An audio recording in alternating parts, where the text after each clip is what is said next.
Bismillahirrahmanirrahim. Assalamualaikum warahmatullahi wabarakatuh. Alhamdulillahirabbil alamin, wassalatu wassalamu ala nabiyyina Muhammadin wa ala alihi wa ashabihi wa man tabi'ahum bi ihsanin ila yaumiddin. Alhamdulillah, segala puji bagi Allah Subhanahu wa taala, di mana Dia telah memberikan kepada kita semuanya nikmat yang begitu banyak. Dan di antara kenikmatan-kenikmatan yang telah Allah Subhanahu wa taala berikan kepada kita, yaitu berupa nikmat iman, nikmat sehat, nikmat Islam, nikmat kita masih bersemangat untuk menuntut ilmu. Semangat dalam menuntut ilmu itu termasuk dari kenikmatan, Mbak Bu. Orang-orang yang semangat dalam menuntut ilmu, sejatinya dia sedang diberikan kenikmatan oleh Allah Subhanahu wa taala. Dan panjenengan Masya Allah tetap semangat meskipun mati lampu ya, Alhamdulillah.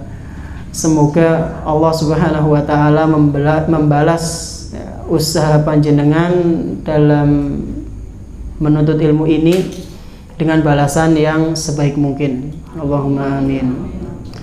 Salawat dan salam semoga senantiasa tercurah limpahkan kepada Nabi kita yang tercinta, Nabi Muhammad sallallahu alaihi wasallam, beserta para keluarganya, para sahabatnya, dan umatnya yang senantiasa mengikuti sunnah-sunnah beliau hingga hari akhir nanti.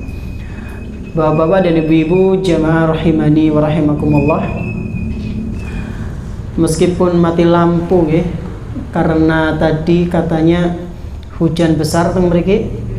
Nggih. Dari jam berapa, Pak? Bu? Jam 3. Dari jam 3 atau jam 1? Berbeda pendapat ini.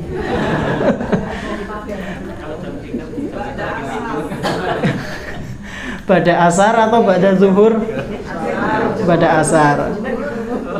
Jadi dari asar sampai ini selesai. Tadi kami juga berangkat dari sana, Pak Bu, dari tempat kami. Itu langsung habis sholat asar kami berangkat dan dalam keadaan hujan. Dan kalau orang tempatnya itu hujan, disunahkan untuk membaca doa. Wonten sing hafal doa turun hujan?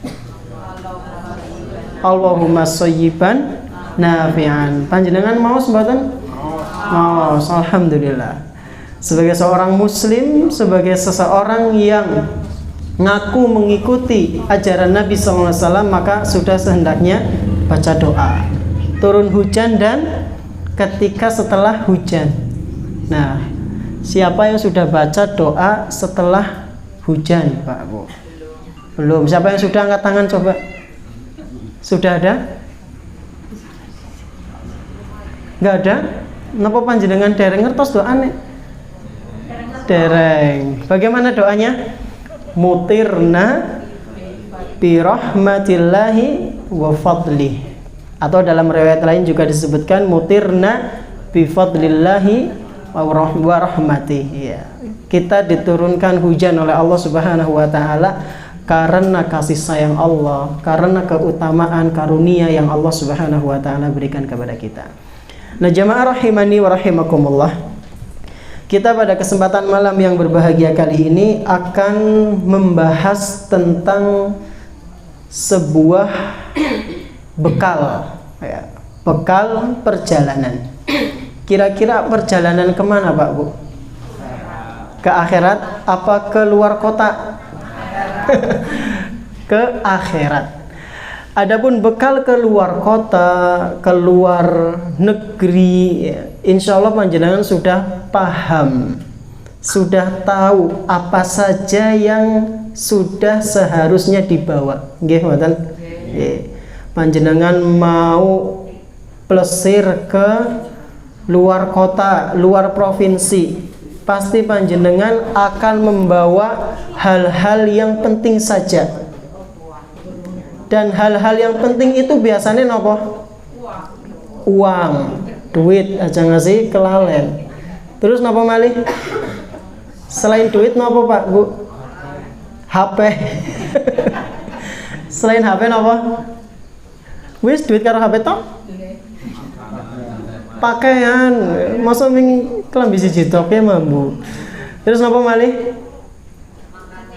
Makanan, ya itu juga penting, cemilan. KTP, bener. Mau ditakoni ki wong ngendi ya. Nah, jamaah rahimani wa rahimakumullah.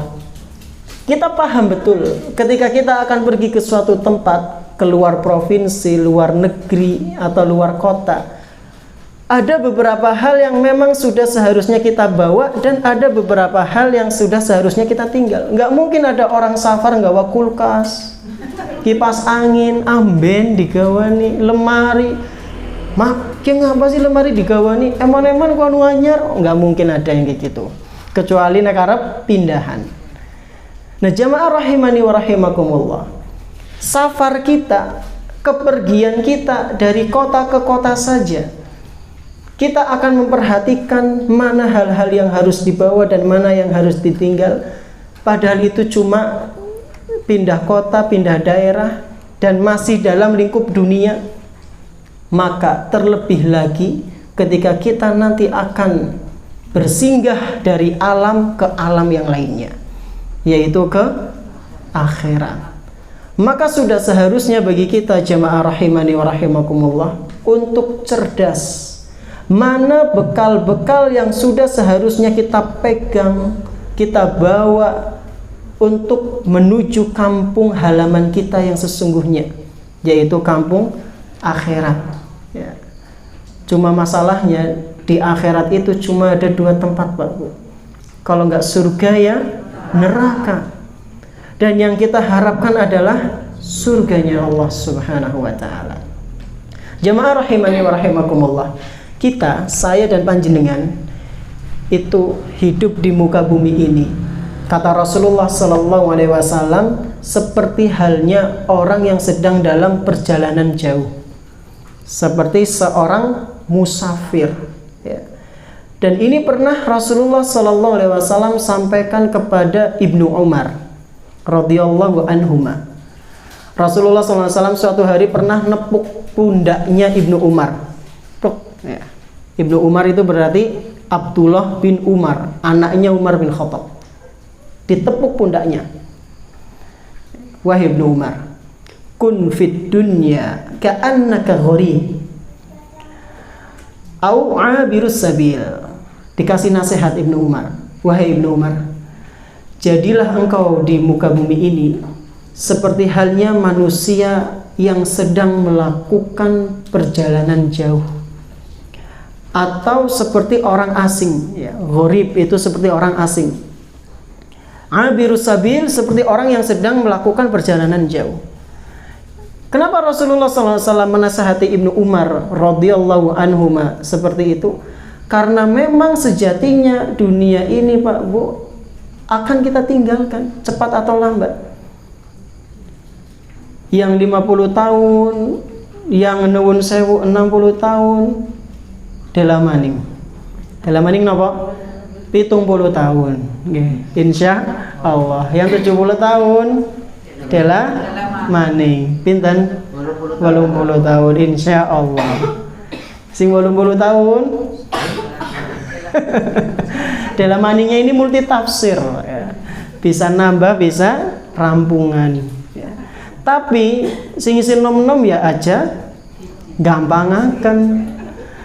Betapa banyak peluluk jatuh dari pohon kelapa sementara kelapa sing cengkir isih kokoh neng dhuwur.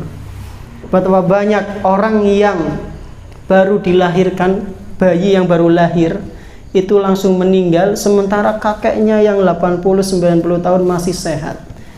Jadi nggak mandang muda ataupun tua, tetap harus waspada, tetap harus siap-siap, karena kematian itu tak mandang umur, usia, jabatan, ganteng, ayu, elek, orang ganteng, itu nggak mandang itu.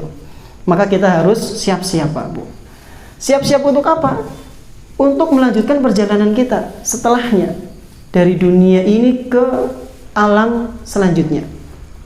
Maka ketika kita sudah paham, ketika kita sudah sadar bahwasanya dunia ini adalah tempat yang sementara dan nanti ada tempat yang lain, yaitu alam yang abadi selama-lamanya, sudah seharusnya bagi kita untuk mencari bekal di dunia ini, Pak Bu, yaitu bekal supaya kita selamat nanti di alam akhirat sana.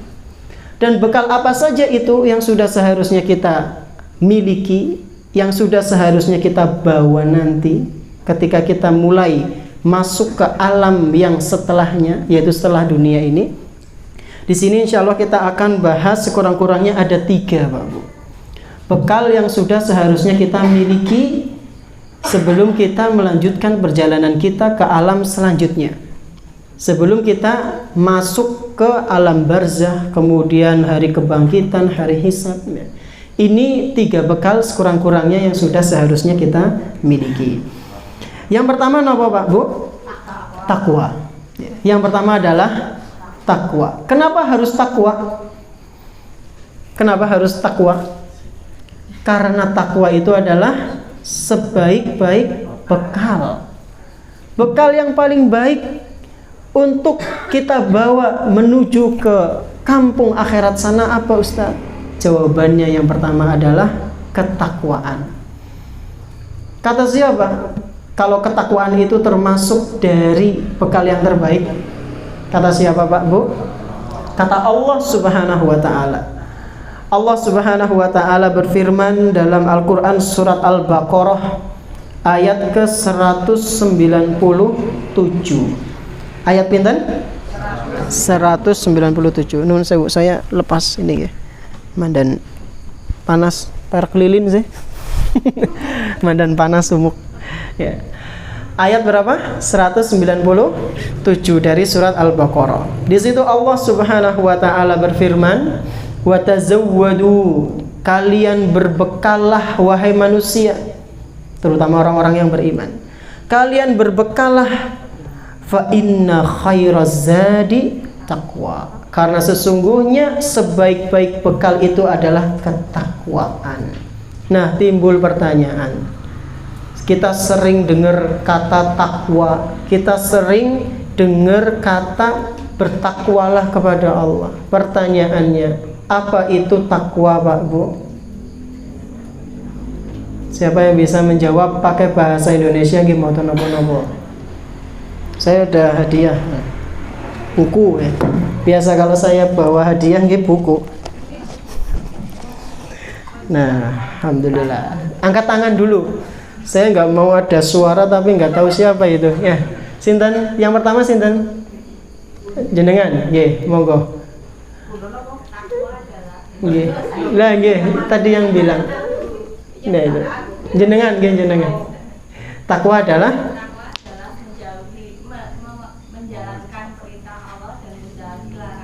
takwa adalah menjalankan perintah Allah Subhanahu wa Ta'ala dan menjauhi larangan-larangan Allah. Ini adalah pengertian yang paling ringkas, Bapak. Pengertian yang paling ringkas dan simpel dan betul. Monggo, Masya Allah. Dapat buku, Ustaz. Ustaz. Ya, pengertian takwa. Masih ada lagi, insya Allah nanti ada pertanyaan lagi, insya Allah. Jadi itu adalah pengertian definisi dari nama Pak Bu, takwa. Dan para ulama itu memberi pengertian takwa itu sangat banyak. Dan kita tidak berlama-lama di situ. Ya. Intinya itu takwa, menjalankan perintah Allah Subhanahu wa Ta'ala dan menjauhi larangan-larangan Allah. Gampang apa angel, Pak Bu? Angel dipraktekke. Teorinya tak gampang banget.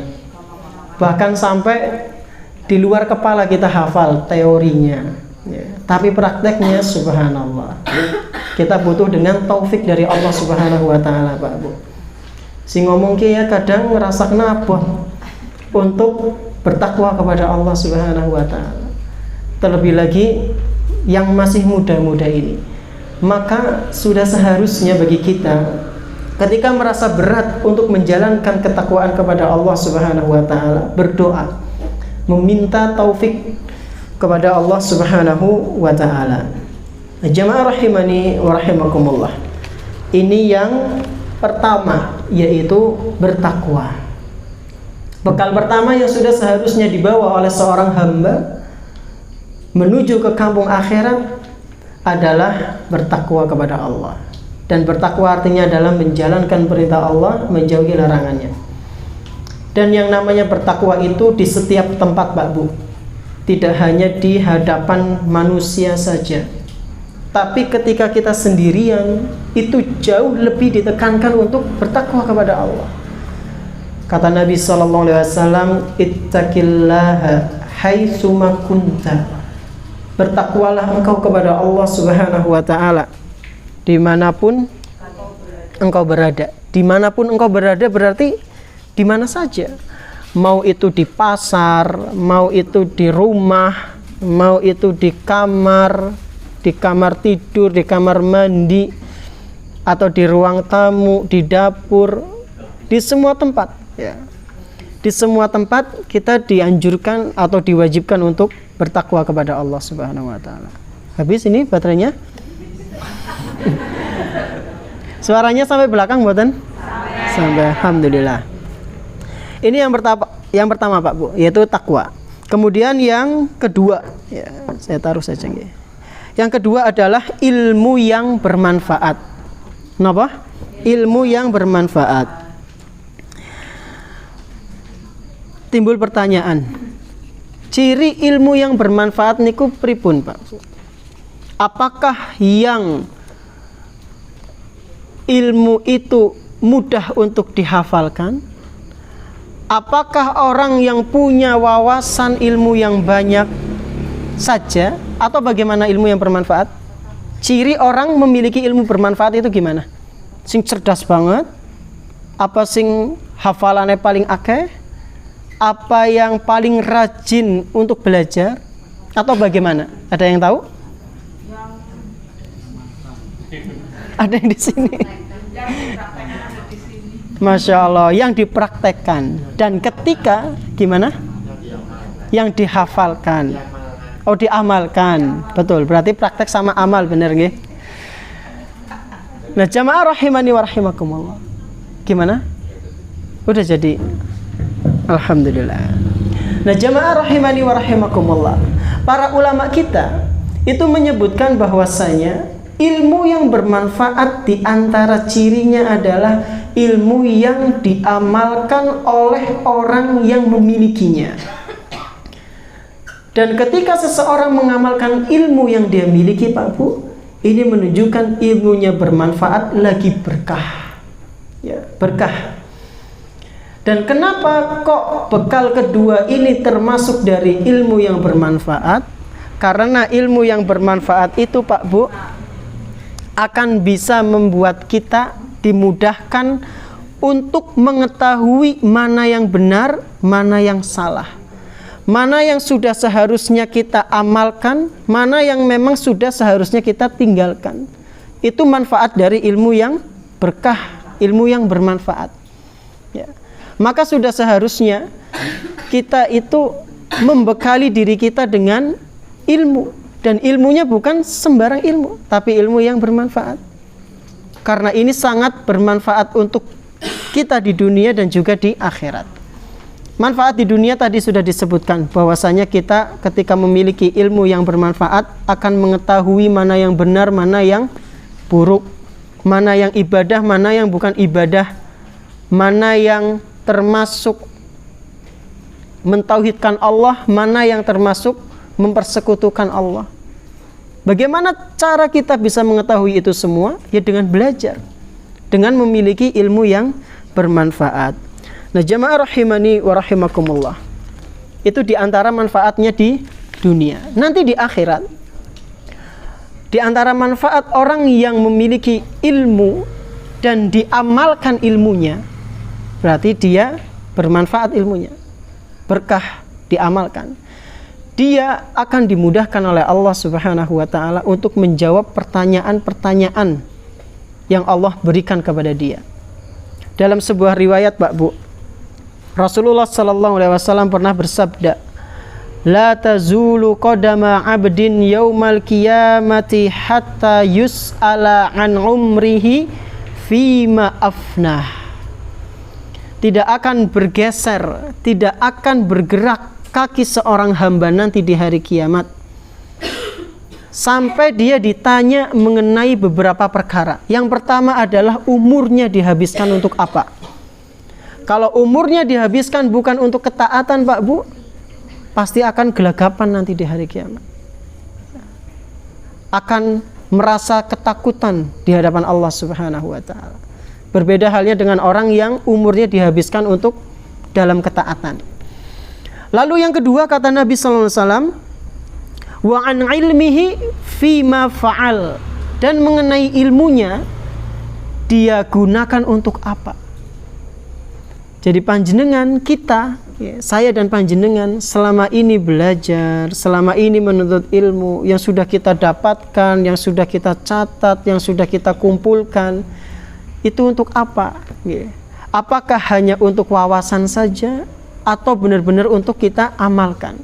Nanti di hari kiamat, Pak Bu, ilmu kita akan ditanya sama Allah Subhanahu wa taala. Kalau kita benar-benar mengamalkan ilmu kita, Pak Bu, Allah akan mudahkan urusan selanjutnya. Allah akan mudahkan. Umur kita habis untuk belajar. Terus dengan belajar kita dapat ilmu. Ilmu kita untuk apa? Apakah hanya untuk ajang debat saja? Ya, karena subhanallah sebagian orang itu belajar hanya untuk apa, Pak Bu? Debat. Ya, hanya ben bisa pinter ngomong, tapi amalannya tidak ada. Ya. Jangan sampai kita seperti itu.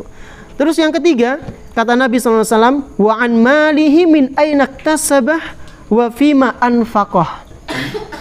Dan harta yang dia miliki dari mana dia dapatkan dan untuk apa dia infakkan. Itu akan ditanya juga nanti di hari kiamat. Umurnya, ilmunya, karena biasanya orang kalau sudah punya ilmu, nggak kerja. Ya. Nah, tergantung ilmunya itu ilmu yang benar apa ilmu yang salah. Dan juga nanti akan berpengaruh pada penghasilannya. Dia menghasilkan harta sekian atas ilmu yang bagaimana. Itu sangat berpengaruh, Pak Bu. Hartanya akan ditanya dari mana dia mendapatkannya dan untuk apa dia infakkan. Lalu yang terakhir kata Nabi sallallahu alaihi wasallam, wa an jismihi fima ablah, dan dari anggota tubuhnya yang dia miliki, matanya, telinganya, terus apa lagi, mulutnya, jemarinya, ini selama hidup di dunia untuk apa? Untuk melihat apa? Untuk mendengarkan apa? Untuk mengucapkan apa? Untuk nyekrol apa? Panjenengan ngertos nyekrol? Scroll apa itu nih? Bahasa mudahnya apa, Pak? Geser-geser HP niku. Ya, panjenengan buka YouTube kemudian digeser-geser kali ini pakai jari panjenengan. Nah, kemudian panjenengan ngeklik video apa, itu nanti akan ditanya ini. Jemari kita, mata kita, semua anggota tubuh kita akan ditanya oleh Allah Subhanahu wa taala. Maka persiapkan dari sekarang. Bagaimana caranya ya? Menuntut ilmu supaya kita tahu mana yang kiranya harus kita amalkan dan mana yang kiranya yang sudah seharusnya kita tinggalkan. Ini bekal yang kedua. Lalu bekal yang terakhir adalah nopo, Pak Bu? Amal soleh. Dan amal soleh itu sangat banyak. Amal soleh itu sangat banyak. Di antaranya adalah menjaga tali silaturahim. Menjaga tali silaturahim, Pak Bu. Jamaah rahimani wa rahimakumullah. Kira-kira panjenengan, ya kita ini kalau sudah meninggal, kira-kira kita ngirang-ngirang ya. Kira-kira kalau kita sudah meninggal, siapa orang yang kiranya akan paling rajin mendoakan kita? Kira-kira sinten? Anak. Terus? Anak cucu? Wong tua? Wis ninggal disit nggih. Kalau kita meninggal napa? Sinten anak. Terus napa sinten malih? Suami dan istri. Sinten malih? Saudara. Oleh karena itu, Pak Bu, jangan sampai ketika kita masih hidup di dunia ini, jangan sampai kita ada permusuhan dengan 3 golongan tadi.